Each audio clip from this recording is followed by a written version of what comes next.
For the following exercise, solve the quadratic equation by factoring. 2x squared equals 10x minus 12. So once you notice that you have a quadratic, and you know that that's the case by the squared term, then we want to solve this by getting everything to one side of the equation. So I have 2x squared minus 10x plus 12 equals 0. And the important thing about that is we'll now try and factor this quadratic, and factoring, what we need to get it into is the product of two linears that equal 0.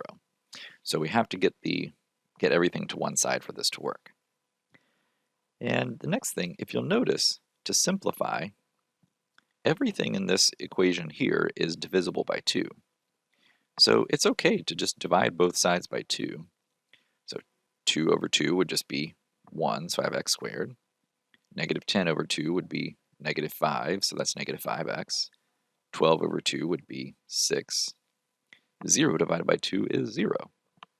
So I get an easier equation just by factoring out that, dividing away that common factor.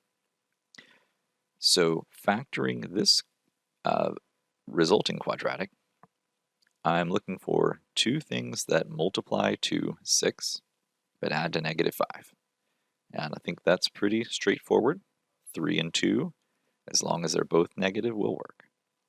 So now I have the product of two linear equations whose product is 0. So that means the first one had to be 0, or the second one had to be 0. We solve each one to reveal the potential solutions.